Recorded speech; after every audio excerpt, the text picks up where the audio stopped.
Estaba ahí parada en medio del Aeropuerto Internacional de la Ciudad de México, con mi maleta de rueditas gastada en las manos y los boletos para Cancún que yo misma había comprado en el bolsillo de mi blusa. Durante meses junté cada peso de mi pensión para este viaje en familia. Eran 15,000 pesos que guardé recortando del mercado, de mi ropa, de mis medicinas. Solo quería ver a mi hija Patricia feliz, ver a mi nietecita Gabriela jugando en la arena, sentir que todavía formaba parte de esa familia. Pero lo que pasó ese día me quebró de una manera que nunca imaginé que fuera posible quebrar a alguien. Patricia estaba elegante como siempre, con ese traje caro y la bolsa de marca colgando del hombro. Roberto, mi yerno, checaba el celular con esa cara de quien siempre está demasiado ocupado para el mundo. Y Gabriela, mi nietecita de 16 años, estaba pegada al teléfono tomándose fotos para las redes sociales. Cuando me acerqué a ellos en la fila del mostrador, arrastrando mi maletita vieja, Patricia me miró con esa expresión que yo conocía bien. Era desprecio mezclado con irritación. Suspiró profundo, de esa manera dramática que siempre hace cuando está a punto de decir algo cruel. Y entonces las palabras salieron de su boca como un rayo que me pegó de lleno. Enfrente de decenas de personas, me dijo que yo solo estorbaba, que los viejos no debían viajar, que iba a arruinar sus vacaciones con mis limitaciones y quejas. Dijo que era demasiado lenta, que iba a hacer el ridículo, que ellos no podían disfrutar nada conmigo. La gente alrededor se detuvo a mirar. Vi lástima en los ojos de algunos, incomodidad en otros. Gabriela bajó la cabeza, pero no dijo nada en mi defensa. Roberto solo asintió con la cabeza, como si mi hija estuviera diciendo la cosa más obvia del mundo. Algo dentro de mí se rompió en ese momento. No fue enojo, no fue tristeza. Fue una claridad fría y cortante como hielo. Miré los boletos en mi mano, esos boletos que compré con el dinero que ahorré durante meses, negándome hasta los pequeños placeres para poder darles este regalo. Entonces, muy despacio, enfrente de todos, rompí los 4 boletos por la mitad. El ruido del papel rompiéndose hizo eco en ese vestíbulo lleno de gente. Patricia se puso blanca. Roberto dio un paso hacia adelante, pero yo levanté la mano y se detuvo. Tomé mi maleta, les di la espalda y comencé a caminar hacia la salida. Escuché a Patricia gritar mi nombre. Escuché el pánico en su voz cuando se dio cuenta de que los boletos estaban a mi nombre y que sin esos papeles ellos no abordarían. Pero yo no paré. No volteé hacia atrás. Y mientras salía de ese aeropuerto, una sola certeza se apoderó de mí con una fuerza que nunca había sentido antes. Pero lo que ellos no sabían era que todo estaba a punto de cambiar. Me llamo Esperanza Morales Vázquez, tengo 68 años y durante la mayor parte de mi vida he sido la mujer que todo el mundo esperaba que fuera. La esposa perfecta que cuidó a su marido durante 40 años hasta que la diabetes se lo llevó. La madre abnegada que sacrificó sus propios sueños para que su hija pudiera estudiar administración en universidad privada. La abuela conveniente que siempre estaba disponible cuando necesitaban que cuidara a Gabriela o que limpiara la casa o que cocinara para las visitas importantes. Pero ese día en el aeropuerto Benito Juárez, algo cambió para siempre. Tal vez fue el cansancio de fingir que no me dolían sus palabras crueles. Tal vez fue la rabia acumulada de años siendo tratada como un mueble viejo que se tolera por lástima. O tal vez fue simplemente que mi corazón de mujer ya no podía cargar más humillaciones sin romperse completamente. Patricia siempre había sido ambiciosa. Desde niña quería las mejores cosas, la mejor ropa, los mejores juguetes, la mejor educación. Y yo, como cualquier madre que ama a su hija, trabajé en 3 empleos para darle todo lo que pedía. Limpiaba oficinas en las madrugadas, vendía comida en el mercado durante el día y cosía ropa por las noches. Mis manos se volvieron ásperas, mi espalda se dobló, mi juventud se fue en esos años de esfuerzo constante. Pero ver a Patricia graduarse de la universidad fue la recompensa más grande de mi vida. Cuando se casó con Roberto, un abogado de familia acomodada, pensé que mis sacrificios habían valido la pena. Mi hija había conseguido la vida que yo nunca pude tener. Una casa grande en las Lomas, un marido exitoso, la posibilidad de no trabajar y dedicarse a ser madre de tiempo completo. Yo me sentía orgullosa de haber sido parte de ese logro. Vendí las pocas joyas que tenía, incluyendo mi anillo de bodas, que era lo más valioso que poseía, para darles el enganche de su casa. 25,000 pesos que representaban todos mis ahorros de toda una vida de trabajo. Los primeros años después de su matrimonio fueron buenos. Patricia me visitaba seguido. Traía a Gabriela para que pasara los fines de semana conmigo. Me incluía en las celebraciones familiares. Yo me sentía necesaria, valorada, parte importante de sus vidas. Pero las cosas comenzaron a cambiar gradualmente, tan despacio que al principio no me di cuenta. Primero fueron las visitas que se espaciaron. «Estoy muy ocupada con el bebé, mamá», me decía Patricia cuando Gabriela era pequeña. Después fueron las llamadas que se volvieron más cortas, más frías. «No tengo tiempo para platicar, mamá. Tengo 1000 cosas que hacer». Luego fueron las celebraciones donde yo me convertí en la encargada de la cocina, no en la invitada de honor. «Mamá, ¿tú cocinas tan rico? ¿Por qué no haces el mole para la cena de Navidad?» Cuando mi esposo Carlos murió hace 5 años, pensé que Patricia se acercaría más a mí. Pensé que entendería que ahora yo estaba sola, que necesitaba más de su compañía, de su cariño. Pero fue exactamente lo contrario. Mi viudez pareció incomodarla, como si mi tristeza fuera una carga adicional que no quería cargar. Las visitas se volvieron aún más escasas, y cuando venía era siempre con prisa, siempre con el teléfono en la mano, siempre recordándome que tenía cosas más importantes que hacer. Gabriela, mi nietecita que había sido tan cariñosa conmigo cuando era pequeña, también comenzó a cambiar. Se volvió una adolescente que se avergonzaba de su abuela anticuada. Cuando venía a visitarme, se quedaba encerrada en su cuarto con el teléfono. Apenas me dirigía la palabra. Si le preguntaba sobre la escuela o sus amigas, me respondía con monosílabos, como si hablar conmigo fuera una tortura. Roberto siempre había sido distante conmigo, pero conforme pasaron los años, su actitud se volvió abiertamente despectiva. Me trataba como si fuera una vieja tonta que no entendía nada del mundo moderno. Cuando yo opinaba sobre algo, él me cortaba con comentarios sarcásticos sobre los viejos tiempos o sobre cómo las cosas habían cambiado y yo no me había dado cuenta. Patricia nunca lo defendía, pero tampoco me defendía a mí. Se quedaba callada, mirando su teléfono, como si los insultos de su marido hacia su madre fueran algo normal que había que tolerar. Los últimos 2 años fueron especialmente difíciles. Me di cuenta de que yo solo servía para ciertas cosas específicas: cuidar a Gabriela cuando ellos viajaban, limpiar su casa cuando tenían visitas importantes, cocinar para sus reuniones sociales. Era como si fuera una empleada doméstica gratuita que además tenía la obligación de estar agradecida por ser incluida en sus vidas. Cada vez que necesitaban algo, ahí estaba la llamada. «Mamá, ¿puedes venir a cuidar a Gabriela este fin de semana? Mamá, ¿puedes hacer tu pozole para la cena del sábado? Mamá, ¿puedes limpiar la casa porque vienen los papás de Roberto?» Y yo siempre decía que sí. Siempre dejaba mis propios planes, mis propias necesidades, para complacer a mi hija, porque en el fondo tenía miedo. Miedo de que si no era útil, si no servía para algo, entonces no tendría lugar en sus vidas. Miedo de quedarme completamente sola en el mundo. Miedo de morir sin que nadie se diera cuenta. Pero mientras más útil trataba de ser, menos me valoraban.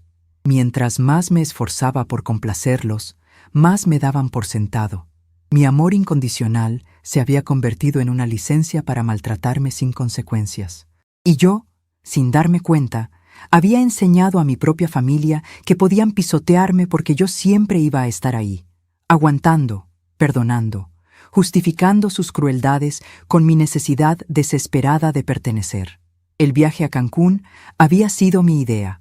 Habían sido meses difíciles para mí, sintiéndome cada vez más invisible en mi propia familia. Pensé que unas vacaciones juntos nos ayudarían a reconectarnos, a recordar que éramos familia, que nos queríamos. Gasté mis ahorros de 6 meses para comprar esos boletos, llena de ilusión de ver a Patricia relajada en la playa, de jugar con Gabriela en la arena, de sentir que todavía tenía un lugar en sus corazones.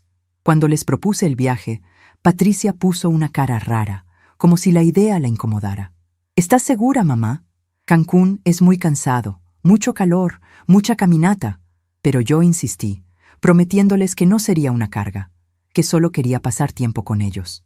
Finalmente aceptaron, pero ahora me doy cuenta de que solo lo hicieron porque los boletos ya estaban pagados y no querían perder unas vacaciones gratis.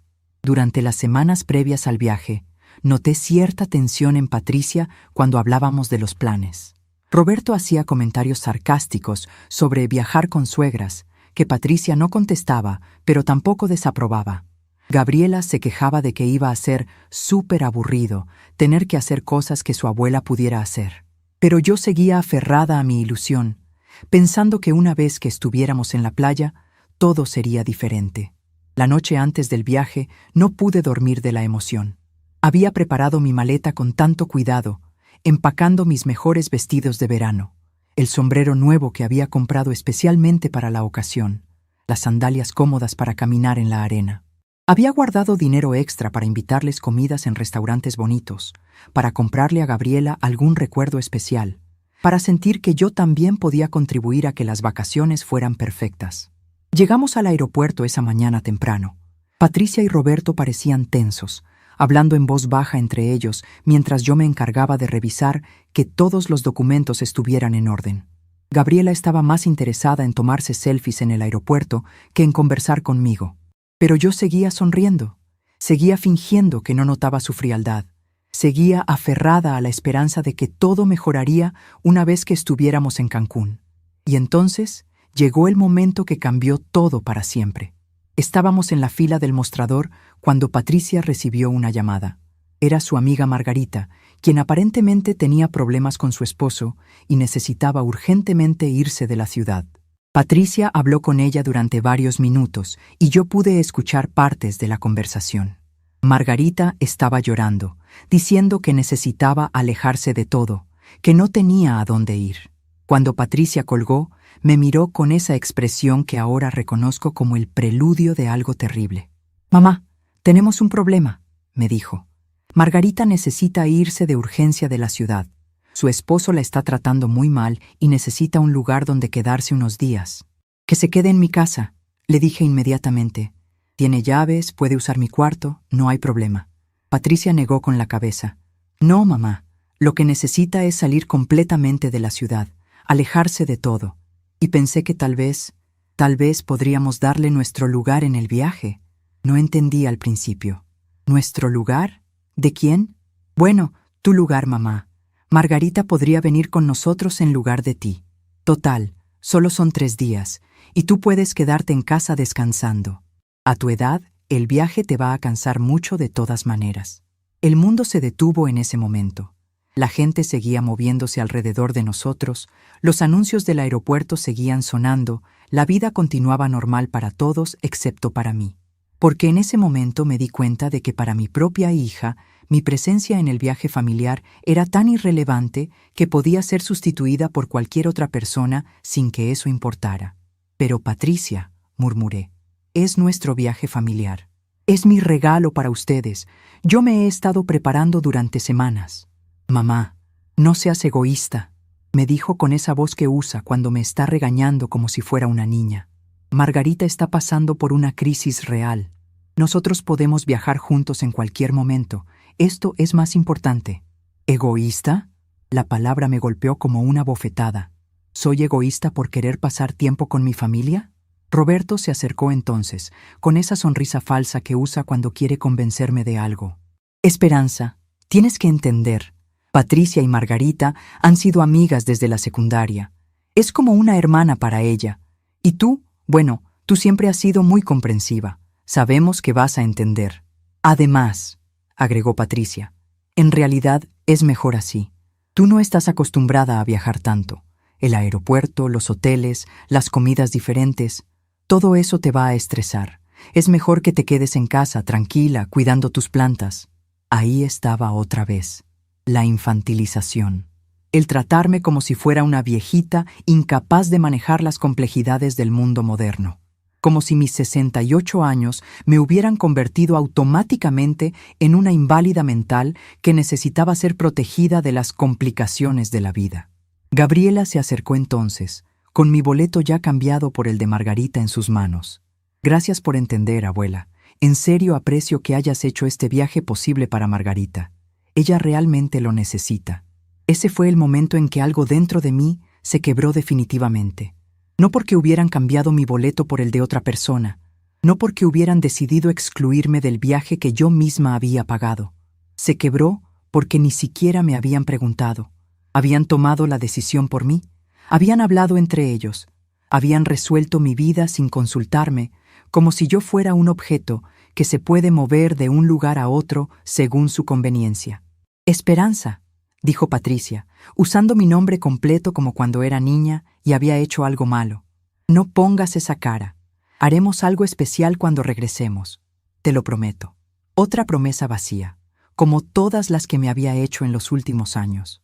Cenas que se cancelaban, visitas que se posponían, llamadas que nunca llegaban. Su palabra había perdido todo valor para mí, pero aparentemente ella no se había dado cuenta. La voz del altavoz anunció la primera llamada para el vuelo. Mi vuelo. El vuelo que había estado esperando durante semanas. El viaje que había llenado mis pensamientos de esperanza y alegría. Patricia tomó el brazo de Gabriela. Vamos, necesitamos hacer el check-in. Se volteó hacia mí una última vez. Esperanza, toma un taxi para regresar a casa y acuérdate de regar las plantas del balcón, por favor. Me quedé ahí parada, sosteniendo mi maleta como una idiota, viendo cómo se alejaban hacia el área de abordaje. Patricia no se volteó ni una sola vez. Roberto caminaba con esa arrogancia que tanta gente admiraba, del brazo de Gabriela, platicando animadamente, como si nada hubiera pasado, como si no acabaran de destrozar el corazón de una mujer de 68 años en medio de un aeropuerto lleno de extraños. Pero yo seguía ahí congelada, incapaz de moverme, incapaz de procesar lo que acababa de pasar. La gente pasaba a mi alrededor, arrastrando sus maletas, abrazando a sus seres queridos, viviendo sus vidas normales, mientras la mía se desmoronaba en pedazos. Una lágrima rodó por mi mejilla, después otra y otra más. No podía controlarlas. 40 años de matrimonio me habían enseñado a no llorar en público, a mantener la compostura, a ser la esposa perfecta, la madre perfecta, la mujer que nunca causaba problemas. Pero ahí estaba yo, llorando como una niña perdida en medio del aeropuerto más grande de la ciudad. Y en ese momento de dolor absoluto, algo comenzó a cambiar dentro de mí.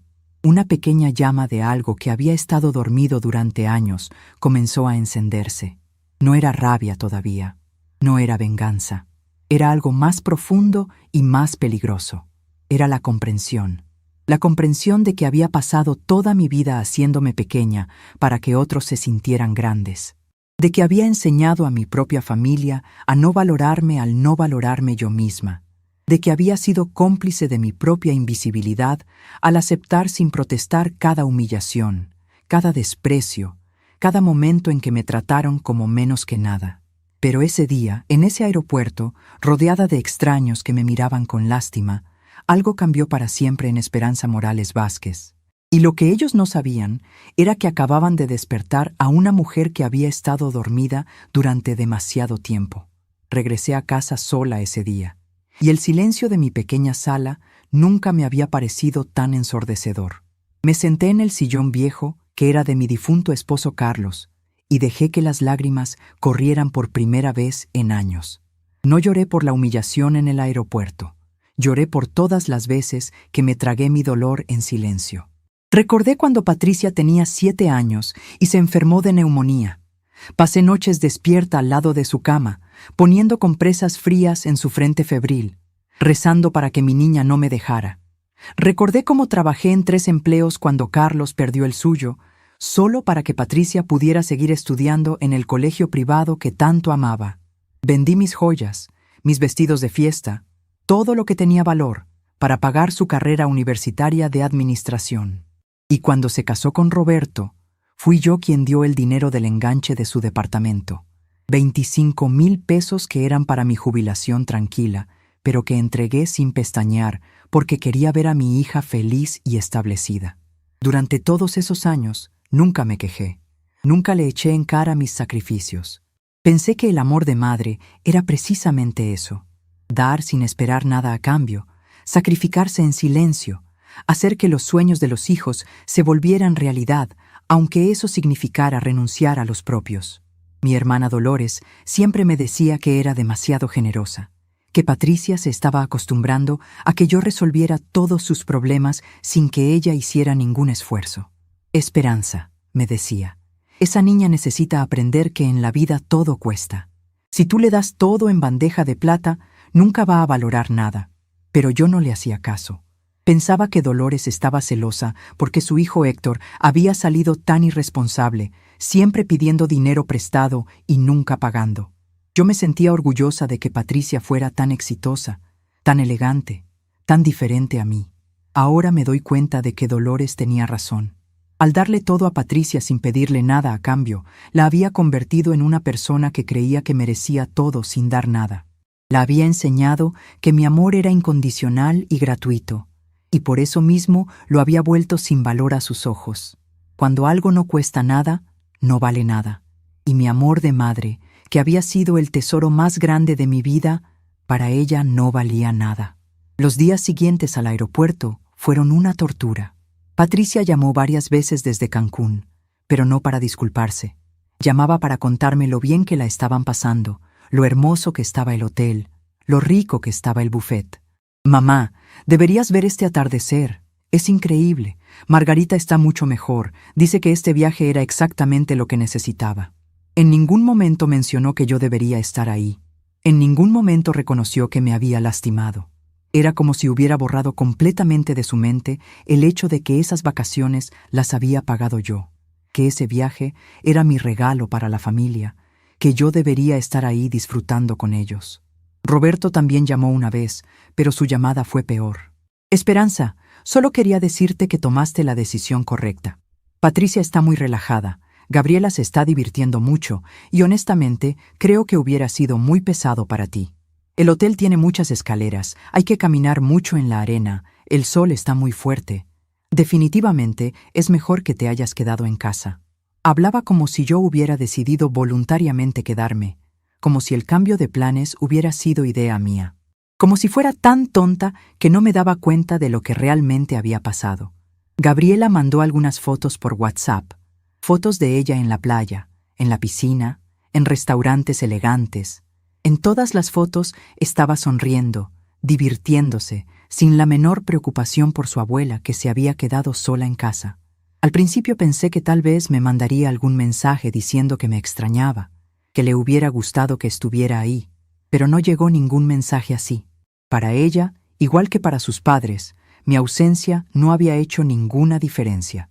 El tercer día de su viaje, mi vecina doña Carmen vino a visitarme. Carmen tiene 72 años y enviudó hace 3, así que conoce bien la soledad de las mujeres mayores. Me trajo café de olla y pan dulce de la Esperanza, la panadería que queda en la esquina. Nos sentamos en mi pequeña cocina y sin que yo se lo contara, ella ya sabía lo que había pasado. «Esperanza», me dijo con esa sabiduría que dan los años, «yo vi cuando regresaste del aeropuerto el otro día. Traías una cara que partía el alma y después vi cuando se fueron Patricia y Roberto en su coche, riéndose como si nada hubiera pasado. Carmen tiene esa capacidad que tienen algunas mujeres mayores de ver las cosas exactamente como son, sin adornos ni justificaciones. Déjame preguntarte algo, hija. ¿Cuándo fue la última vez que Patricia hizo algo por ti sin que tú se lo pidieras?» La pregunta me cayó como balde de agua fría porque no tenía respuesta. Traté de recordar alguna ocasión en los últimos años en que Patricia hubiera tenido un gesto espontáneo de cariño hacia mí. Un regalo sin motivo especial, una llamada solo para saber cómo estaba, una visita sin que necesitara algo de mí. Pero no encontré nada. Absolutamente nada. «No puedes recordar ni una sola vez, ¿verdad?», continuó Carmen. «Porque para Patricia, tú eres como el agua del grifo. Siempre está ahí cuando la necesita. Nunca se acaba, y nunca se le ocurre preguntarse de dónde viene o qué pasa si un día no sale». Sus palabras me dolieron porque eran verdad. Me había convertido en algo tan cotidiano, tan seguro, tan dado por hecho, que ya ni siquiera notaban mi presencia. Solo notaban mi ausencia cuando necesitaban algo. Carmen me contó entonces de su propia experiencia con su hijo Miguel. «Yo también fui como tú, Esperanza. Le daba todo, lo consentía en todo. Nunca le decía que no. Pensaba que eso, era ser buena madre. Hasta que un día me di cuenta de que había criado a un hombre que creía que el mundo le debía todo, y él no le debía nada a nadie. Tuve que aprender a decir que no, a poner límites, a hacerme respetar. Fue lo más difícil que he hecho en mi vida, pero también lo más necesario. Esa noche, sola en mi casa, comencé a recordar todos los momentos en los últimos años en que había sentido que algo no estaba bien, pero había preferido ignorar esa sensación. Como cuando Patricia me pidió que cuidara a Gabriela durante su luna de miel, pero después se fue de vacaciones otra vez sin decirme nada.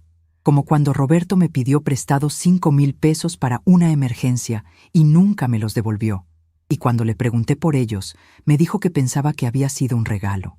Como cuando Patricia me pidió que limpiara toda su casa porque venían los papás de Roberto a cenar, pero después no me invitó a la cena porque iba a ser muy formal y yo no me iba a sentir cómoda.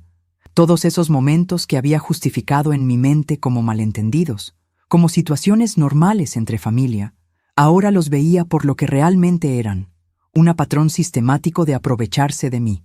Patricia había aprendido que podía pedirme cualquier cosa y yo iba a decir que sí. Había aprendido que podía tratarme mal y yo iba a perdonar. Había aprendido que mi amor era incondicional y había decidido aprovecharse de esa incondicionalidad. La señora Elena, que vive en el departamento de abajo, subió a visitarme al cuarto día. Elena tiene 75 años y es una de esas mujeres que dice las cosas sin filtros, sin importarle si duelen o no. Esperanza, me dijo apenas se sentó en mi sala. Oí todo el escándalo del otro día cuando regresaste del aeropuerto. Y déjame decirte que ya era hora de que te dieras cuenta de cómo te trata esa hija tuya. Elena había sido testigo silenciosa de muchas situaciones que yo pensaba que nadie más había notado. Me contó que había visto a Patricia hablando por teléfono en la banqueta, diciéndole a una amiga que estaba esperando que yo me muriera pronto para poder vender mi departamento e invertir el dinero en agrandar el suyo. Textualmente dijo: «En cuanto se muera mi mamá, vendo su departamento y con esa lana hacemos la ampliación que queremos. Está en una zona muy buena. Debe valer como 300,000 pesos mínimo». Esas palabras me helaron hasta los huesos, pero al mismo tiempo encendieron una llama dentro de mí que pensaba que había muerto hace mucho tiempo. Mi propia hija estaba esperando mi muerte como quien espera una herencia. No le importaba perderme como persona, como madre, como abuela de su hija. Lo que le importaba era el dinero que podría obtener de mi muerte. Y lo peor de todo era que lo había dicho con tanta naturalidad, como si fuera lo más normal del mundo desear la muerte de su madre por conveniencia económica.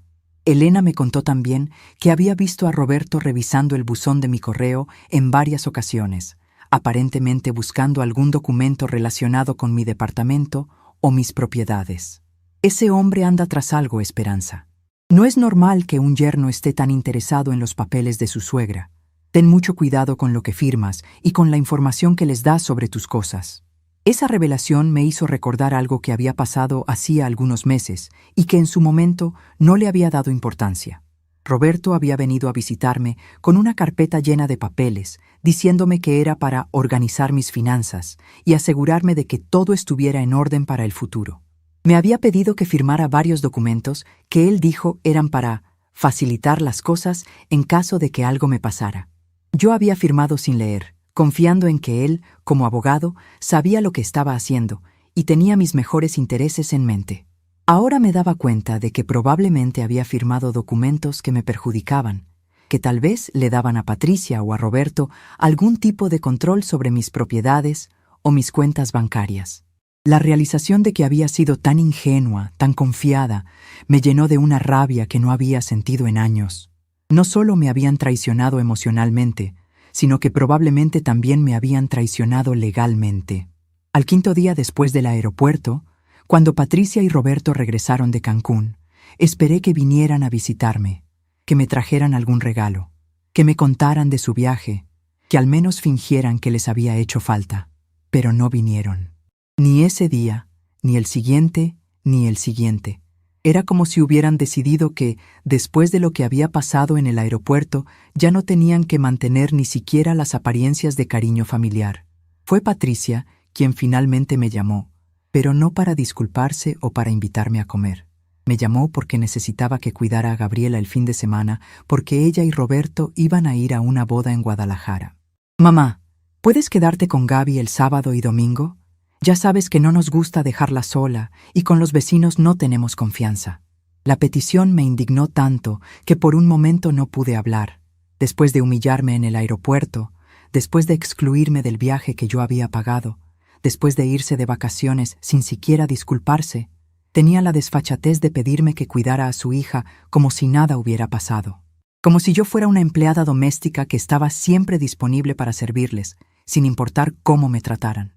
Patricia, le dije con una calma que ni yo sabía que tenía, creo que deberías buscar otra opción para cuidar a Gabriela.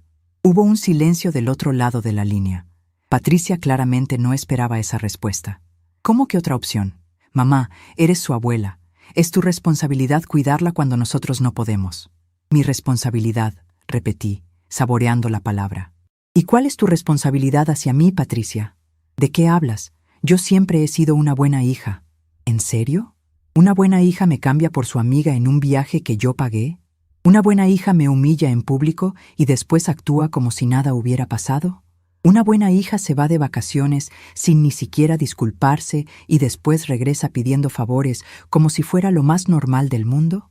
Patricia se quedó callada unos segundos, pero después su respuesta me mostró exactamente qué tipo de persona se había convertido mi hija. Mamá, no seas dramática. Lo del aeropuerto ya pasó. Margarita necesitaba ese viaje más que tú. Ella estaba en crisis. Tú solo querías vacacionar. Pensé que serías más madura y entenderías que a veces hay que hacer sacrificios por los demás. Sacrificios por los demás. Como si yo no hubiera hecho sacrificios toda mi vida. Como si no hubiera trabajado 3 empleos para pagarle la universidad. Como si no hubiera vendido mis joyas para darle el enganche de su casa. Como si no hubiera pasado los últimos años siendo su niñera gratuita, su empleada doméstica sin sueldo, su banco personal que nunca cobraba intereses.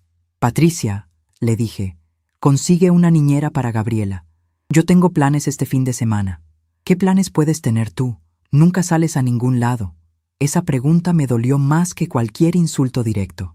Tenía razón. No tenía planes. No tenía vida social. No tenía actividades propias. Durante años había organizado toda mi existencia alrededor de sus necesidades, de sus horarios, de sus conveniencias. Me había convertido en una mujer sin vida propia, sin identidad, fuera de ser la madre conveniente que siempre estaba disponible. Pues ahora voy a empezar a salir, le respondí, y voy a empezar este fin de semana. Colgué el teléfono antes de que pudiera responder. Era la primera vez en mi vida que le colgaba a Patricia. La primera vez que le decía que no a algo que me pedía.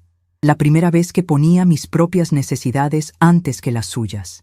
Y se sintió aterrador y liberador al mismo tiempo. Esa noche llamé a mi prima Rosa, que vive en Cuernavaca y que durante años me había invitado a visitarla.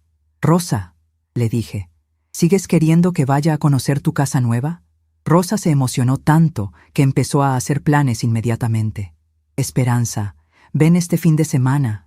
Hace tanto que no nos vemos.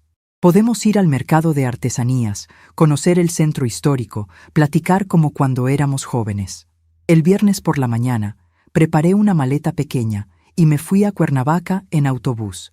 Era la primera vez en años que hacía algo solo para mí, sin pedirle permiso a nadie, sin consultar los horarios de Patricia, sin preocuparme por si alguien me necesitaba.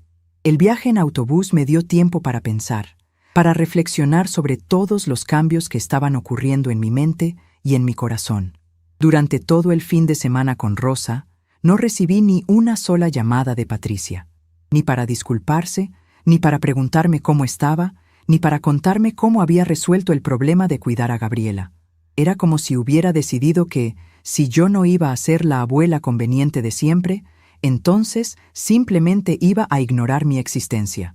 Rosa y yo pasamos 2 días maravillosos recordando nuestra juventud, visitando lugares bonitos, comprando artesanías en el mercado. Por primera vez en años me sentí como una persona completa, no solo como la extensión de otra persona. Rosa me dijo algo que me quedó grabado para siempre. Esperanza, tienes 68 años, no 168. Todavía te quedan muchos años por vivir. ¿Los vas a pasar esperando las migajas de cariño de gente que no te valora? ¿O vas a empezar a vivir para ti misma? Cuando regresé a la Ciudad de México el domingo por la noche, encontré 5 mensajes de Patricia en mi contestadora.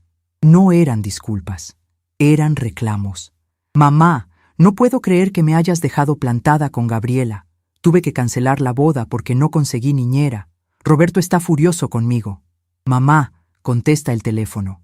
Necesitamos hablar seriamente sobre tu actitud. Mamá, no sé qué te está pasando, pero esta rebeldía no te queda a tu edad. Rebeldía. Como si reclamar un mínimo de respeto fuera rebeldía. Como si negarme a ser tratada como alfombra fuera algo impropio de mi edad. Patricia había mostrado su verdadera cara. Cuando yo no funcionaba como la máquina de resolver problemas que ella esperaba, entonces era una vieja rebelde que se estaba comportando mal. Esa noche, sentada en mi sala con una taza de té de manzanilla, tomé la decisión más importante de mi vida. Ya no iba a vivir para Patricia. Ya no iba a organizar mi existencia alrededor de sus necesidades. Ya no iba a aceptar migajas de cariño como si fueran banquetes. Tenía 68 años, pero también tenía salud, dinero ahorrado y tal vez 10 o 15 años más de vida por delante. Y esos años los iba a vivir para mí. Al día siguiente, llamé al despacho de abogados donde había trabajado Carlos antes de jubilarse. Pedí una cita con el licenciado Arturo Mendoza, un hombre de confianza que conocía bien mi situación. Era hora de revisar todos esos papeles que había firmado sin leer.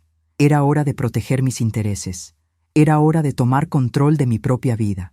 Y mientras marcaba el número de teléfono, sentí algo que no había sentido en años. Esperanza. No la esperanza de que Patricia cambiara y volviera a ser la hija cariñosa que yo recordaba. Esa esperanza había muerto en el aeropuerto. Era una esperanza nueva, diferente, más poderosa. La esperanza de descubrir quién era Esperanza Morales Vázquez cuando no estaba siendo la madre de Patricia, la abuela de Gabriela, la suegra tolerada de Roberto. La esperanza de conocer a la mujer que había enterrado bajo décadas de sacrificio y abnegación. Y esa mujer, presencié con sorpresa y emoción, tenía mucho que dar, pero no a cualquiera, solo a quien se lo mereciera. El lunes siguiente desperté diferente. No fue un despertar dramático, no hubo música inspiradora ni epifanía divina. Fue simplemente una certeza calma y fría que se instaló en mi pecho. Hice mi café como siempre, recé mi oración matutina agradeciendo a Dios por la claridad que me había dado. Y entonces llamé al licenciado Arturo Mendoza, un señor de confianza que había sido amigo de mi difunto esposo Carlos. Programé una cita para esa misma tarde. Mientras tomaba mi café, hice una lista mental de todo lo que había dado a Patricia a lo largo de los años. La casa donde vivía estaba a mi nombre, pero era una propiedad valiosa en la colonia Roma Norte, algo que valía fácilmente 300,000 pesos. Tenía ahorros de 80,000 pesos que había guardado religiosamente durante décadas. Tenía acciones que Carlos había dejado y que hoy valían alrededor de 50,000 pesos. Y había contribuido con el enganche del departamento donde vivía Patricia, 25,000 pesos que le di de regalo cuando se casó, además de las mensualidades que todavía ayudaba a pagar con 3,000 pesos mensuales de mi pensión. Pero había algo más importante que el dinero. Durante años había sido la cuidadora gratuita de Gabriela, la empleada doméstica sin sueldo de Patricia, la abuela conveniente que siempre estaba disponible cuando me necesitaban. Había organizado toda mi vida alrededor de sus horarios, sus necesidades, sus conveniencias, y todo eso iba a cambiar. En el despacho del licenciado Mendoza, expliqué todo lo que había pasado. Él me escuchó en silencio, moviendo la cabeza con esa expresión de quien ya ha visto muchas historias tristes de ingratitud familiar. Entonces abrió una carpeta y dijo: Esperanza, vamos a poner orden en su vida. Lo primero que hicimos fue revisar todos los documentos que había firmado cuando Roberto vino con sus papeles. Como había sospechado, algunos de esos documentos no eran lo que él me había dicho. Había firmado un poder notarial que le daba a Patricia control sobre algunas de mis cuentas bancarias en caso de incapacidad. Había firmado una autorización para que Roberto pudiera asesorarme en la venta de propiedades. Había firmado incluso una declaración en la que supuestamente expresaba mi deseo de que Patricia heredara mi departamento antes de mi muerte para evitar trámites burocráticos. Estos documentos son legales, me explicó el licenciado Mendoza, pero fueron obtenidos mediante engaño. Usted no sabía realmente lo que estaba firmando. Podemos revocarlos todos y crear nuevos documentos que realmente protejan sus intereses. Me sentí tan ingenua, tan tonta por haber confiado ciegamente en Roberto. Pero también sentí alivio al saber que todavía podía protegerme. Primero, revocamos todos los poderes y autorizaciones que había dado. Segundo, abrí una nueva cuenta bancaria en un banco diferente y transferí todos mis ahorros ahí. Tercero, cancelé las transferencias automáticas que hacía mensualmente para ayudar con el departamento de Patricia. Cuarto, y más importante, modifiqué mi testamento. En lugar de dejar todo a Patricia, decidí donar la mitad de mis bienes a un asilo de ancianos llamado Casa de la Esperanza y la otra mitad a una fundación que ayudaba a mujeres mayores víctimas de violencia familiar. El licenciado Mendoza me preguntó si estaba segura, si no quería pensarlo más tiempo. Le respondí que nunca había estado tan segura de algo en mi vida. Mi hija ya demostró que solo le intereso por mi dinero, le dije. Pues que sepa que ese dinero va a ir a gente que realmente lo necesita y lo va a valorar. Durante las siguientes 2 semanas, comencé una transformación silenciosa. No hice grandes anuncios, no tuve confrontaciones dramáticas con Patricia. Simplemente comencé a vivir de manera diferente. Dejé de contestar todas sus llamadas inmediatamente. Dejé de estar disponible cada vez que me necesitaba para algo. Dejé de organizar mi vida alrededor de sus horarios y conveniencias. La primera vez que Patricia se dio cuenta de que algo había cambiado fue cuando me llamó un martes por la tarde para pedirme que fuera a limpiar su casa porque iban a tener una cena importante el viernes. «Mamá, ¿puedes venir el jueves a hacer limpieza general? Vienen los socios de Roberto y necesito que todo esté perfecto». «No puedo, Patricia», le respondí con naturalidad. «Tengo otros planes». Hubo un silencio del otro lado. Patricia claramente no esperaba esa respuesta. «¿Qué planes?» «Mamá, esto es importante. Mis planes también son importantes para mí. ¿Qué planes puedes tener que sean más importantes que ayudar a tu familia?» Esa pregunta me mostró exactamente cómo me veía Patricia. Para ella, yo no podía tener nada importante en mi vida que no girara alrededor de sus necesidades. No podía tener prioridades propias, intereses propios, vida propia. Solo existía en función de servirle a ella. «Patricia, contrata una empleada doméstica. ¿Tienes dinero para eso?» Y colgué el teléfono. La verdad era que sí tenía planes. Había comenzado a tomar clases de pintura en acuarela en el Centro Cultural del barrio. Había empezado a ir a un grupo de lecturas en la biblioteca. Había hecho amistad con otras mujeres de mi edad que, como yo, estaban redescubriendo quiénes eran fuera de sus roles de madres y esposas. Por primera vez en décadas, tenía una vida social que no dependía de Patricia. El jueves de esa semana, mientras estaba en mi clase de pintura, recibí 5 llamadas perdidas de Patricia. Cuando terminé la clase y revisé mis mensajes, todos eran reclamos. «Mamá, no puedo creer que no me ayudes cuando más te necesito. Mamá, tuve que contratar una señora de limpieza que me costó 2,000 pesos. Eso es dinero que no teníamos presupuestado. Mamá, Roberto está muy molesto. Dice que no entiendes la importancia de mantener buenas relaciones con sus socios». No le respondí ningún mensaje. En su lugar, fui a cenar con Carmen y Elena a un restaurante pequeño pero acogedor en la Colonia Condesa. Pasamos 3 horas platicando, riéndonos, contándonos historias de cuando éramos jóvenes. Me di cuenta de que hacía años que no me reía tanto, que no me sentía tan viva, tan presente en mi propia vida. Carmen me contó que ella también había pasado por algo similar con su hijo Miguel. Al principio se enojó mucho cuando le empecé a decir que no, me dijo. Estaba acostumbrado a que yo fuera su solucionadora oficial de problemas, pero cuando se dio cuenta de que ya no iba a ceder a todos sus caprichos, comenzó a valorarme de manera diferente. Ahora tenemos una relación más equilibrada, más de igual a igual. Elena, que siempre es más directa, me dijo: «Esperanza, lo que estás haciendo está perfecto. Esa hija tuya necesita aprender que las madres no son empleadas domésticas gratuitas. Si quiere que alguien le limpie la casa, que pague por ese servicio como cualquier persona normal. La segunda prueba llegó la siguiente semana. Patricia me llamó para pedirme que cuidara a Gabriela durante un fin de semana largo, porque ella y Roberto iban a ir a Puerto Vallarta con unos amigos. Mamá, ya reservamos el hotel y todo, solo necesitamos que te quedes con Gaby desde el viernes hasta el lunes. No puedo, le respondí. Ese fin de semana voy a estar ocupada. ¿Ocupada con qué?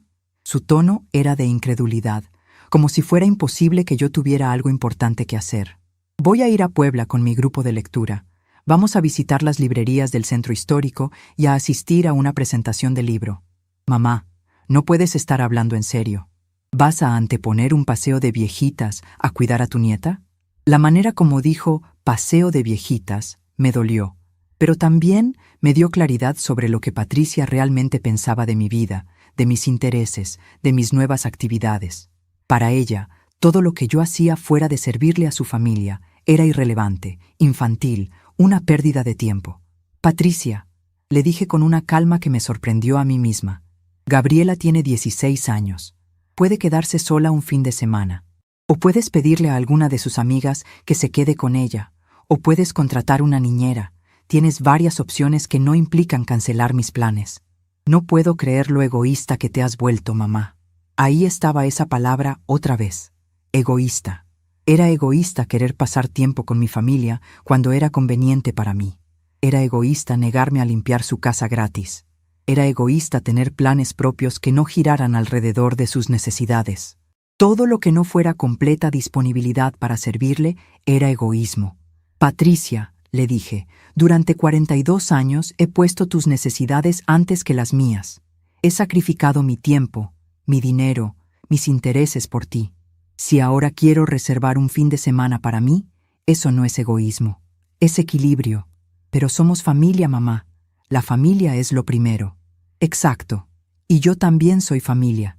También merezco respeto, consideración y que tomen en cuenta mis necesidades. Colgué el teléfono antes de que pudiera responder. Esta vez no me sentí mal por hacerlo. Me sentí liberada. El viaje a Puebla fue maravilloso.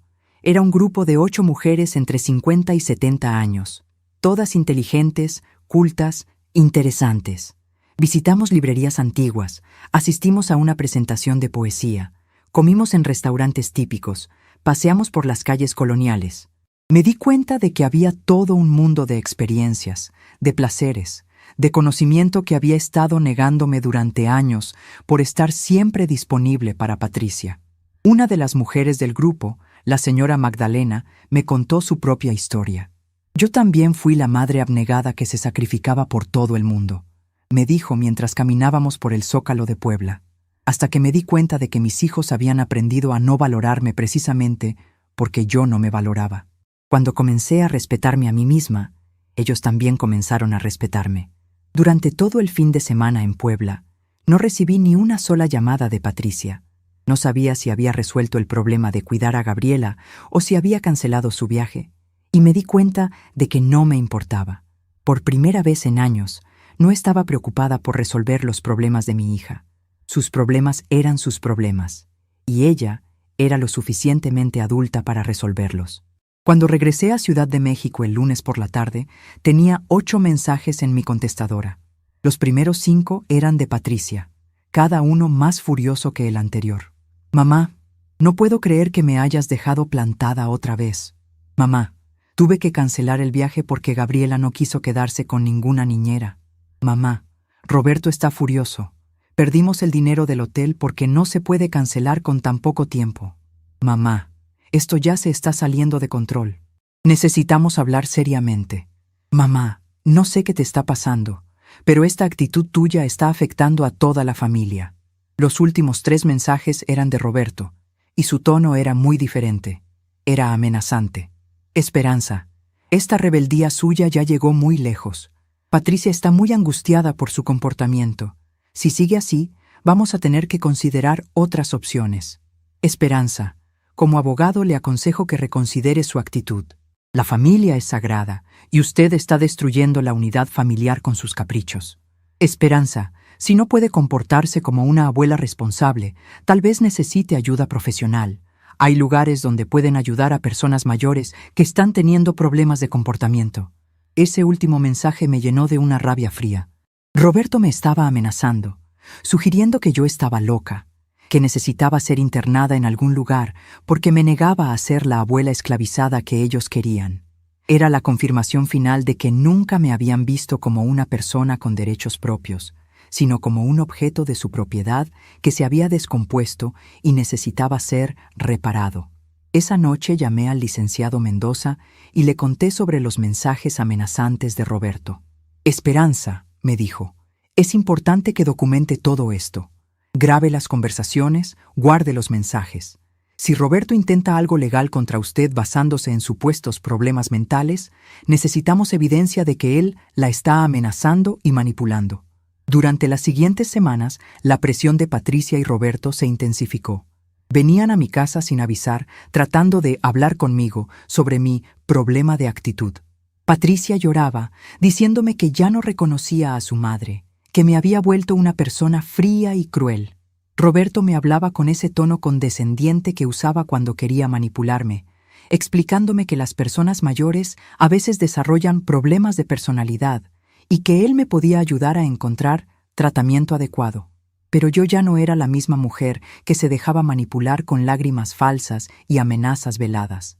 Había encontrado mi fuerza, mi dignidad, mi valor propio. Cada vez que venían a presionarme, yo simplemente les decía que respetaran mi decisión de vivir mi vida como yo quisiera y que si no podían hacer eso, entonces no eran bienvenidos en mi casa. La gota que derramó el vaso llegó un martes por la tarde. Patricia y Roberto llegaron a mi casa con un folder lleno de papeles y un señor que se presentó como especialista en salud mental geriátrica. Aparentemente, habían concertado una cita para que este doctor me evaluara y determinara si yo estaba mentalmente capacitada para tomar mis propias decisiones. «Mamá», me dijo Patricia con lágrimas en los ojos que ya no me conmovían, «estamos preocupados por ti. Tu comportamiento ha cambiado mucho. No eres la misma de antes. El doctor Fernández solo quiere platicar contigo para asegurarse de que estés bien». El doctor Fernández me sonrió con esa sonrisa paternalista que había aprendido a detectar y despreciar. «Señora Morales, su familia está preocupada porque ha tenido algunos cambios de comportamiento. Entiendo que ha estado tomando decisiones impulsivas, aislándose de su familia, mostrando agresividad hacia sus seres queridos». Me di cuenta en ese momento de que Patricia y Roberto habían estado construyendo un caso para declararme mentalmente incompetente. Querían que este doctor certificara que yo no estaba en mis cabales para poder anular mis decisiones sobre mi dinero, mis propiedades, mi vida. Querían quitarme mi autonomía legal para poder controlarme completamente. Pero habían cometido un error crucial. Habían subestimado mi inteligencia y mi preparación. «Doctor Fernández», le dije con una sonrisa tan falsa como la suya, «me da mucho gusto conocerlo. Pero debo informarle que ya tengo psicólogo de cabecera, un profesional certificado que ha estado evaluando mi salud mental durante las últimas semanas. Su nombre es licenciado en psicología Rafael Herrera y tiene su consulta en la Colonia del Valle». Era verdad. Después de las amenazas de Roberto, el licenciado Mendoza me había recomendado que me hiciera una evaluación psicológica completa con un profesional independiente, para tener documentación oficial de que estaba en plenas facultades mentales. El licenciado Herrera había hecho una evaluación exhaustiva y había certificado que yo estaba completamente cuerda, que mis decisiones eran racionales y estaban bien fundamentadas. Además, continué, sacando una carpeta que había preparado específicamente para esta ocasión. «Tengo aquí copias de mi evaluación psicológica completa, certificada y notariada, que confirma que estoy en plenas facultades mentales. También tengo grabaciones de las amenazas que mi yerno me ha hecho durante las últimas semanas, incluyendo sus intentos de declararme incompetente para poder controlar mis finanzas». La cara de Roberto se puso blanca. Patricia se quedó con la boca abierta. El doctor Fernández comenzó a retroceder hacia la puerta, claramente incómodo con la situación. «Si ustedes quieren seguir adelante con esta farsa», continué, «mi abogado está preparado para presentar cargos por coerción, amenazas e intento de fraude contra persona mayor. También estamos preparados para hacer públicas todas las grabaciones donde Roberto me amenaza y donde ustedes planean declararme loca para quedarse con mi dinero. Roberto trató de decir algo, pero yo levanté la mano para silenciarlo. Ahora, dije, dirigiéndome hacia la puerta, les voy a pedir que salgan de mi casa, y les voy a pedir que no regresen, a menos que vengan a disculparse sinceramente y a reconocer que me han tratado mal, porque hasta que eso pase, ustedes no son bienvenidos aquí. Se fueron en silencio, derrotados. Patricia lloraba, pero ya no eran lágrimas de manipulación. Eran lágrimas de alguien que se había dado cuenta de que había perdido para siempre a la madre conveniente que daba todo y no pedía nada a cambio. Esa noche, sentada en mi sala con una taza de té de manzanilla, me di cuenta de que había ganado la batalla más importante de mi vida. No había sido una batalla contra Patricia o Roberto. Había sido una batalla contra la versión de mí misma que había permitido ser maltratada durante años. Y esa batalla, finalmente, la había ganado. Los días siguientes a esa confrontación fueron extrañamente tranquilos. Patricia no llamó. Roberto no apareció con más amenazas. Era como si hubieran entendido finalmente que la mujer sumisa y manipulable que habían conocido durante años ya no existía. En su lugar había una mujer que conocía sus derechos, que tenía recursos para defenderse, y que no iba a permitir que nadie más la pisoteara. Al principio, debo admitir que me sentí un poco sola. Durante tantos años, había organizado mi vida alrededor de sus llamadas, sus visitas, sus necesidades, que cuando todo eso desapareció, me quedé con una sensación extraña de vacío. Pero era un vacío diferente al que había sentido antes. No era el vacío de ser ignorada o menospreciada. Era simplemente el espacio que quedaba libre para llenarlo con cosas nuevas, mejores, más gratificantes. Comencé a llenar ese espacio con actividades que realmente me gustaban. Mis clases de pintura en acuarela progresaron tanto que la maestra me sugirió que participara en una exposición colectiva que se haría en el Centro Cultural. Era la primera vez en mi vida que alguien reconocía un talento mío, algo que yo había creado con mis propias manos, mi propia imaginación, mi propia sensibilidad. El grupo de lectura se convirtió en algo más que una actividad semanal. Se volvió una familia elegida, un grupo de mujeres inteligentes y maduras que habían encontrado en los libros y en la amistad una forma nueva de vivir esta etapa de sus vidas. Leíamos novelas de autoras latinoamericanas, analizábamos poemas, discutíamos ensayos sobre feminismo y envejecimiento. Por primera vez en décadas, mi mente estaba activa, estimulada, creciendo. También comencé a viajar. Pequeños viajes al principio. Un fin de semana en Oaxaca con Carmen, una semana en San Miguel de Allende con el grupo de lectura, 3 días en Veracruz visitando a una prima lejana que había reencontrado por Facebook. Cada viaje era una pequeña aventura, una prueba de que podía ser independiente, de que podía cuidarme sola, de que no necesitaba la aprobación o la compañía de nadie para disfrutar de la vida. Fue durante uno de estos viajes, a Mérida con 2 amigas del grupo de pintura, que recibí una llamada inesperada. Era Gabriela, mi nieta. Su voz sonaba diferente, más madura, menos altiva que la última vez que habíamos hablado. Abuela, me dijo, y en esa palabra pude escuchar algo que no había oído en años. Cariño genuino. ¿Podemos platicar? Claro, mi amor. ¿Dónde estás? Estoy en la universidad. Abuela, ya sé que mis papás y tú están peleados, y sé que probablemente tengas razones para estar enojada. Pero yo no entendía. Gabriela me contó que había escuchado una conversación entre Patricia y Roberto donde hablaban de mí de una manera que la había hecho sentir muy incómoda.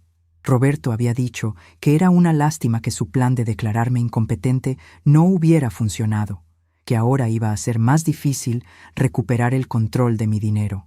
Patricia había respondido que tal vez tenían que esperar simplemente a que me muriera y que mientras tanto debían fingir que se habían reconciliado conmigo para que no cambiara más mi testamento. Abuela, me dijo Gabriela con la voz quebrada, cuando los escuché hablar así de ti, como si fueras solo un obstáculo para conseguir dinero, me di cuenta de lo horrible que hemos sido contigo, y me di cuenta de que yo también fui horrible. Siempre te traté como si fueras una vieja aburrida que no entendía nada, pero la verdad es que yo era la que no entendía nada. Por primera vez en meses, sentí que alguien de mi familia realmente me veía como persona, no como un banco o una empleada doméstica o un estorbo. Gabriela había crecido.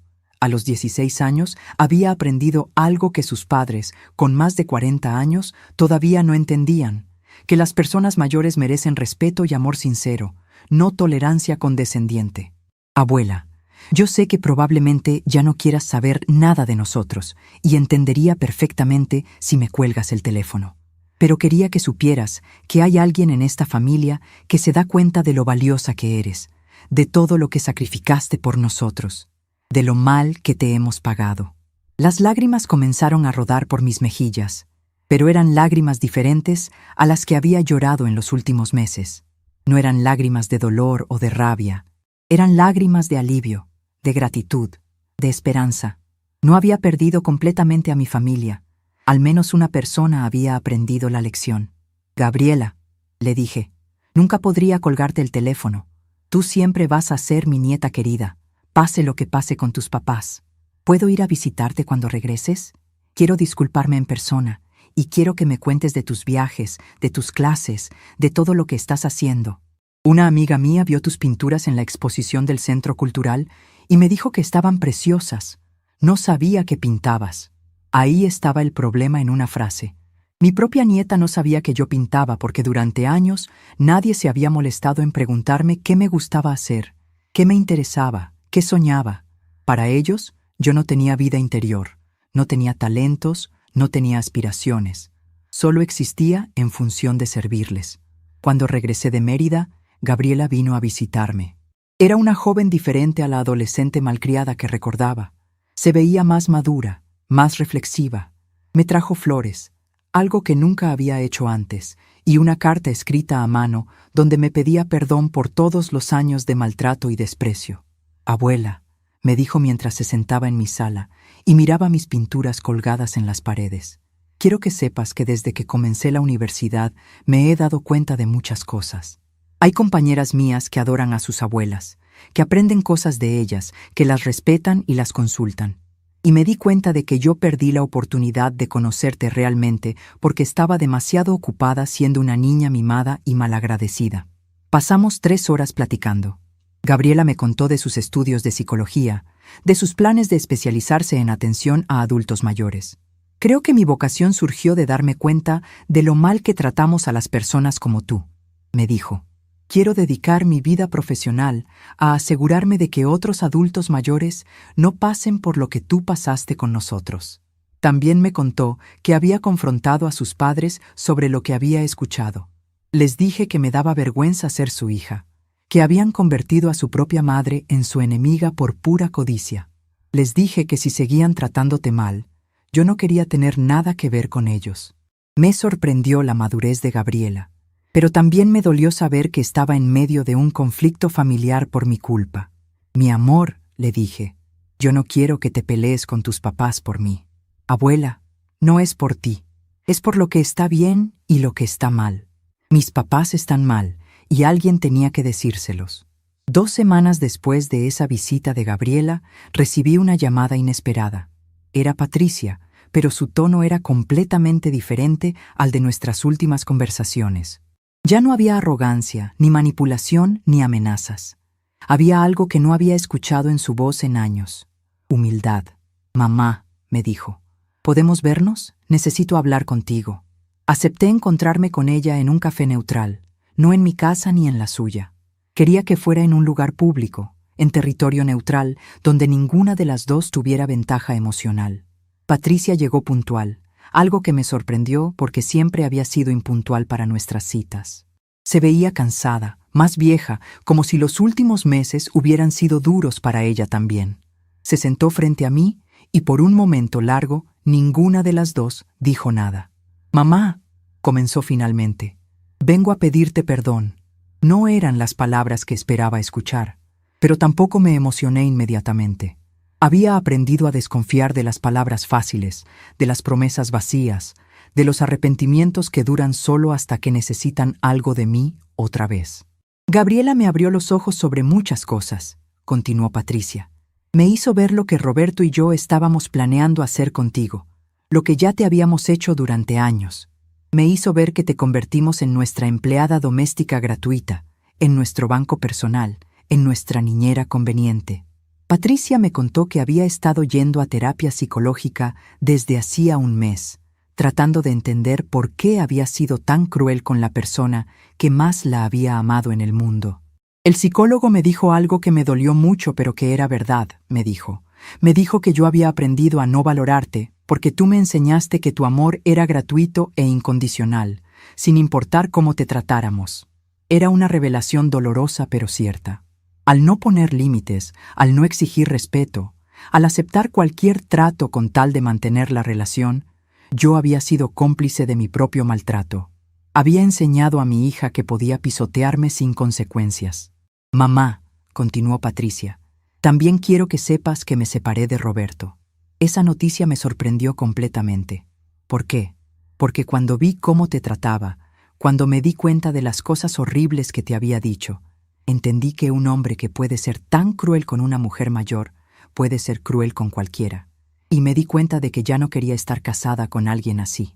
Patricia me explicó que Roberto había mostrado su verdadera personalidad durante los últimos meses.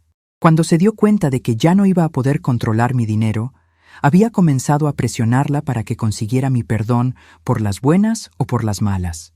Había sugerido que fingieran una reconciliación para ganarse mi confianza y después encontrar la manera de anular mi Nuevo Testamento. Fue en ese momento que me di cuenta de que Roberto nunca me amó realmente, me dijo Patricia. Solo amaba la idea de tener acceso a tu dinero a través de mí. Y me di cuenta de que yo me había vuelto igual que él. Nos quedamos en silencio varios minutos. Patricia lloraba silenciosamente, y esta vez pude ver que eran lágrimas genuinas de arrepentimiento, no lágrimas de manipulación.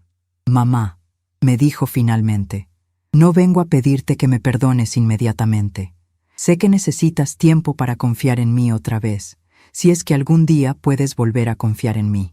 Solo vengo a decirte que entiendo por qué hiciste lo que hiciste, que me doy cuenta de que nosotros te obligamos a defenderte y que estoy dispuesta a trabajar para reconstruir nuestra relación, pero esta vez de manera sana y equilibrada.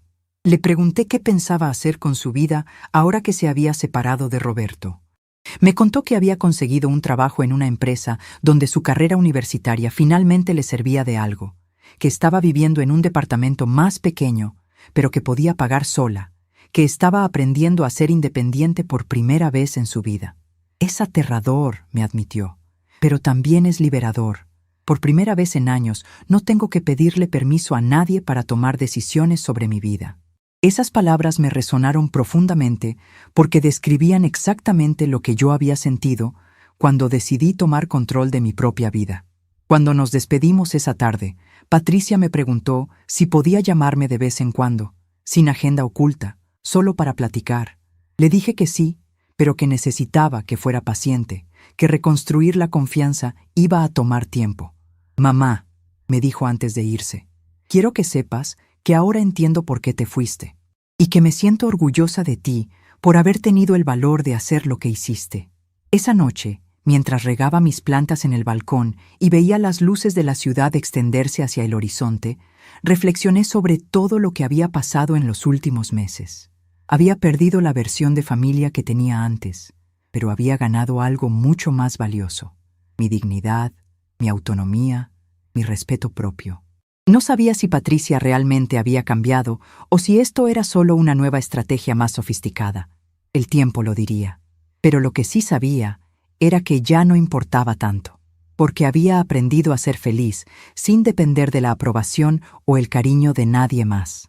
Me había encontrado a mí misma, y eso nadie me lo podía quitar. 6 meses han pasado desde ese último encuentro con Patricia en el café, y mi vida ha encontrado un ritmo que nunca imaginé posible. Despierto temprano todas las mañanas. Hago una caminata por el Parque México mientras el sol sale pintando el cielo de naranja y rosa. Y agradezco a Dios por la valentía que me dio para renacer. Mi departamento pequeño está lleno de plantas que cuido con cariño. Cada maceta es como un hijo verde que depende de mí, pero nunca me cobra, nunca me disminuye, nunca me hace sentir como una carga. Terminé un diplomado en Historia del Arte en la Universidad de la Tercera Edad y descubrí que tengo una pasión real por el arte colonial mexicano. Mis pinturas de iglesias barrocas y mercados tradicionales se venden en la Feria de Artesanías de Coyoacán los domingos, y el dinero extra me permite pequeños lujos que siempre me negué: un libro de arte, un chocolate oaxaqueño, un rebozo de Santa María que compré solo porque me hizo sonreír. El otro día, mientras regaba mis geranios en el balcón, mi teléfono sonó. Era el número de Patricia. Miré la pantalla iluminada durante largos segundos, sintiendo mi corazón apretar levemente. Pero entonces, con una tranquilidad que viene solo de quien ha hecho las paces con sus decisiones, apreté el botón rojo y colgué la llamada. No fue por enojo, no fue por venganza, fue simplemente porque ya no necesitaba eso. No necesitaba las disculpas tardías, las promesas de cambio, los intentos de traerme de vuelta a un lugar donde nunca fui realmente valorada. Algunas semanas después, recibí una carta de Gabriela. Escribió 4 páginas contándome cómo estaba en la universidad, cómo había aprendido a valorar las cosas simples después de que sus padres perdieron el nivel de vida anterior, y cómo finalmente entendía lo que yo había tratado de enseñar. Decía que me amaba, que extrañaba mi presencia, pero que respetaba mi decisión, que yo merecía ser feliz. Guardé la carta en una caja antigua de madera junto con las fotografías de mi boda con Carlos y los dibujos que Patricia hacía cuando era niña. No respondí. Algunos gestos son más poderosos en el silencio. Ayer, Carmen vino a visitarme por primera vez desde que comenzó mi nueva vida. Tomó el Metrobús desde la colonia Doctores solo para pasar la tarde conmigo, y mientras tomábamos café de olla en mi balcón viendo el atardecer, me dijo que estaba diferente, que mis ojos tenían una luz que no veía en años, que mi voz sonaba más firme, que hasta mi postura estaba más erecta. Sonreí y le dije que eso era lo que pasaba cuando una finalmente decidía vivir para sí misma. Me abrazó fuerte y lloró un poco, de esa manera que las amigas verdaderas lloran cuando ven a alguien que aman encontrando la paz. Le conté que estaba planeando un viaje a Guatemala el próximo mes, un lugar que Carlos siempre quiso conocer, pero nunca tuvimos dinero. Ahora lo tengo, y voy sola, a mi tiempo, sin preocupación de molestar a nadie o ser una carga para nadie. Carmen me preguntó si no me daba miedo viajar sola a mi edad. Le respondí que lo único que me daba miedo era desperdiciar los años que me quedaban esperando que otros me dieran permiso para vivir. Esta mañana, mientras pintaba una acuarela nueva del templo de San Hipólito, pensé en todo lo que dejé atrás: la casa grande y vacía que se había vuelto prisión, los domingos familiares llenos de tensión disfrazada de convivencia, las noches sola en mi cuarto escuchando risas en la sala de donde estaba excluida. Y pensé también en lo que gané: libertad, dignidad, respeto propio y el descubrimiento de que nunca es tarde para renacer. Patricia tal vez nunca entienda completamente lo que me hizo en aquel aeropuerto y en los años que precedieron a ese día. Tal vez pase el resto de su vida pensando que exageré, que fui dramática, que destruí una familia por orgullo. Pero yo sé la verdad. Yo no destruí nada. Simplemente dejé de destruirme a mí misma para que otros pudieran sentirse completos. Cerré la caja vieja donde guardaba la necesidad de su aprobación, y en su lugar planté semillas de amor propio que finalmente están floreciendo. Mi grupo de lectura se ha convertido en mi familia elegida.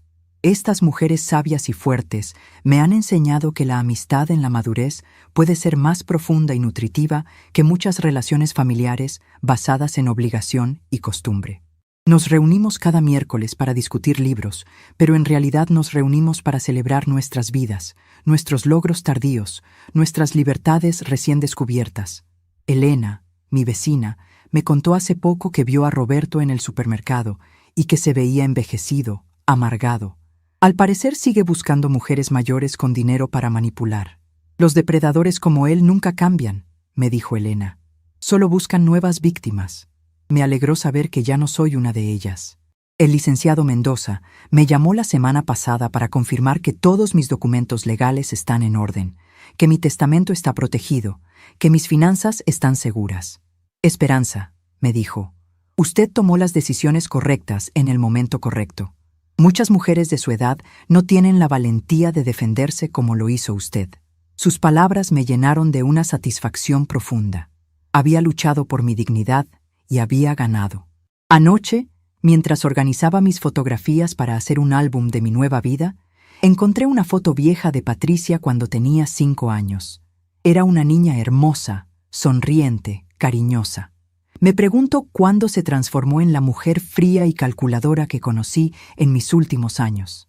Tal vez la culpa no fue solo suya. Tal vez al darle todo sin pedirle nada, al no enseñarle el valor del esfuerzo y la gratitud, contribuí a crear el monstruo que me devoró durante años. Pero esas reflexiones ya no me causan dolor. Son simplemente observaciones, lecciones aprendidas, sabiduría ganada a través del sufrimiento y la supervivencia. No guardo rencor hacia Patricia. Le deseo que encuentre la felicidad, que aprenda a valorar lo que tiene, que construya relaciones basadas en el respeto mutuo. Pero no necesito estar presente para su proceso de crecimiento, como ella no estuvo presente para el mío. A veces recibo noticias indirectas a través de Gabriela o de conocidos del barrio. Sé que Patricia está trabajando, que está aprendiendo a ser independiente, que su separación de Roberto fue definitiva. Me alegro por ella, pero desde la distancia, como se alegra uno por un conocido que finalmente toma buenas decisiones. Esta tarde voy a la inauguración de una exposición colectiva donde participan varios artistas de la tercera edad. Una de mis acuarelas estará ahí, junto a esculturas, fotografías y pinturas de hombres y mujeres que, como yo, descubrieron sus talentos después de los 60 años. Es una celebración de las posibilidades infinitas que existen cuando dejamos de vivir para otros y comenzamos a vivir para nosotros mismos. Mañana comenzaré a empacar para mi viaje a Guatemala. Será mi primera aventura internacional sola, mi primera vez saliendo del país sin pedir permiso, sin consultar horarios ajenos, sin preocuparme por ser una molestia. Llevaré mi cuaderno de acuarelas para pintar los volcanes, los mercados, las iglesias coloniales. Llevaré libros para leer en los vuelos. Llevaré mi corazón abierto para nuevas experiencias, nuevas amistades, nuevas versiones de mí misma. Y cuando regrese, seguiré construyendo esta vida que he creado desde cero. Esta vida donde soy la protagonista, no la actriz secundaria. Esta vida donde mis necesidades importan tanto como las de cualquier otra persona. Esta vida donde el amor se basa en el respeto mutuo, no en la conveniencia o la costumbre. A veces, el mayor renacimiento es el silencio que decidimos mantener. Estamos curiosos para saber hasta dónde llegó esta historia. ¿De dónde nos estás viendo? Comenta abajo.